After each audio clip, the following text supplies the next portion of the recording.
জঙ্গলের এক কিনারায় ছিল একটি জলাশয়, আর সেই জলাশয়ে থাকতো এক বোকা কুমির। অন্যদিকে বনের ভিতরে ছিল এক চালাক শিয়াল। শিয়াল প্রতিদিন সেই জলাশয়ে জল খেতে যেত, আর কুমিরের সাথে তার কথা হতো। কি কুমির, কেমন আছো ভাই? আছি আছি, আমি ভালোই আছি। তুমি কেমন আছো শিয়াল ভাইয়া? আমিও ভালো আছি। আর এখন তো আমি আরো অনেক বেশি ভালো আছি, কারণ আমাদের চাষবাস থেকে বাম্পার ফলন হয়েছে। সারা বছর খেয়ে দিয়ে যা থাকবে তা বিক্রি করলে অনেক টাকা পাওয়া যাবে। তা ভাই, একদিন আসো না ডাঙ্গায়, দেখে যাও আমরা কিভাবে চাষবাস করছি। হ্যাঁ, একদিন যাব দেখতে। শিয়াল প্রতিদিন জল খেতে জলাশয়ে যেত, আর কুমিরকে তার চাষবাসের অনেক গল্প শোনাতো। একদিন প্রতিদিনের মতো শিয়াল জল খেতে সেই জলাশয়ে গেছে। গিয়ে দেখে কুমিরের অনেক মন খারাপ।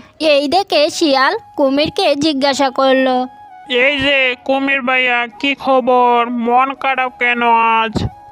আর বলো না শিয়াল ভাইয়া, দিন দিন নদীতে এত মাছের সংখ্যা কমে যাচ্ছে, ঠিক করে দিনে একবেলা খাবারও জুটে না। মনে হচ্ছে এবার ডাঙ্গায় গিয়ে তোমার সাথে চাষবাস করতে হবে।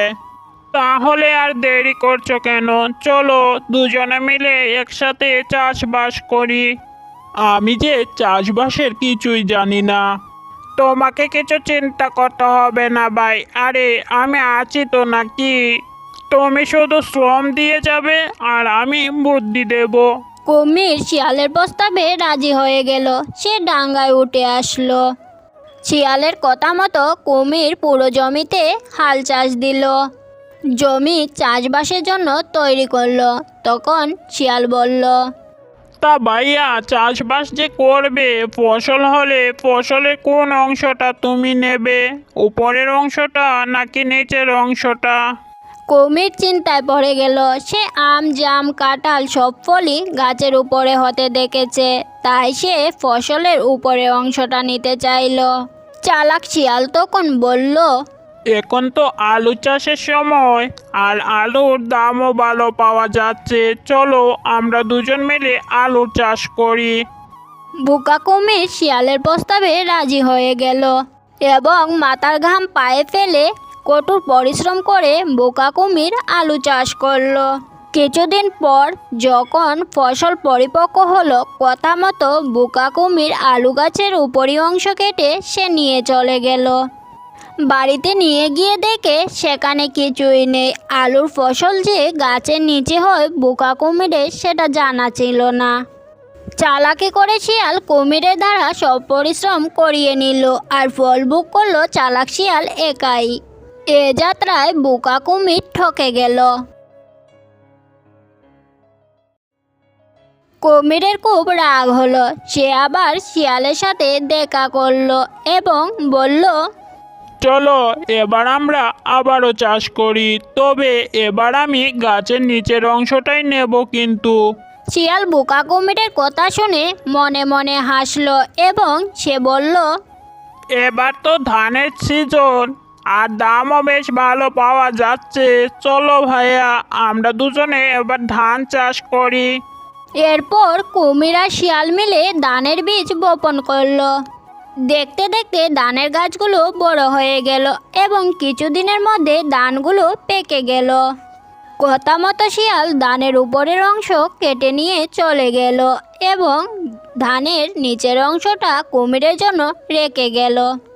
কুমির যখন ধানের নিচের অংশগুলো মাটি থেকে টেনে টেনে তুলল, তখন দেখলো সেখানে কিছুই নেই। বোকা কুমির আবারও চালাক শিয়ালের কাছে ঠকে গেল। এতে কুমির রাগান্বিত হয়ে গেল, আর চালাক শিয়ালকে ঠকানোর জন্য সে আবারও চাষবাসের জন্য মন স্থির করলো। কি খবর কুমির ভাই, দিনকাল কেমন যাচ্ছে? এই তো চলছে। তা তোমার চাষবাসের খবর কি? এই তো কয়েকদিনের মধ্যেই নতুন ফসল লাগাবো, তা আমাকেও সাথে নাও। ঠিক আছে, তুমি সাথে থাকলে তো ভালোই হয়। এবার কিন্তু আমি উপরেরটাও নেব, নিচেরটাও নেব। তোমাকে মাঝের অংশটাই নিতে হবে। শর্তে রাজি থাকলে তবেই আমি তোমার সাথে চাষবাস করব। এই শুনে শিয়াল মুচকি হাসি দিল এবং বলল, আচ্ছা ঠিক আছে, এখন তো আখের সময়, চলো আমরা মিলে আখ চাষ করি। শিয়াল আর কুমির মিলে যথারীতি আখের চাষ করলো এবং একটা সময় আখের গাছগুলো বড় হয়ে গেল। দিন সকালে কুমির ও শিয়াল সেখানে উপস্থিত হলো। শিয়ালের জন্য আখের মাঝখানের অংশটুকু রেখে কুমির আখের উপরের এবং নিচের অংশটুকু কেটে নিয়ে চলে গেল। কুমির যখন আখের উপরের অংশটা চিবালো তখন সে দেখলো সেগুলো স্বাদ নোনতা এবং নিচের অংশগুলো খাবারের যোগ্য নয়। তখন সে ফিরে গেল শিয়াল কী করছে সেটা দেখার জন্য। কুমির শিয়ালের কাছে গিয়ে দেখলো শিয়াল মিষ্টি আখগুলো খুব মজা করে চিবিয়ে চিবিয়ে খাচ্ছে। এতক্ষণে কুমির তার নিজের ভুল বুঝতে পারলো। প্রথমবার ঠকার পরেই সে যদি শিয়ালের সাথে আর চাষবাস না করত তাহলে পরের দুবার তাকে আর ঠকতে হতো না। তারপর থেকে কুমির আর কখনো শিয়ালের সাথে চাষবাস করেনি। বন্ধুরা, এই গল্প থেকে আমরা কি শিখলাম? আমরা যদি কারো কাছে একবার ঠকে যাই তাহলে তাকে আর বিশ্বাস করতে নেই।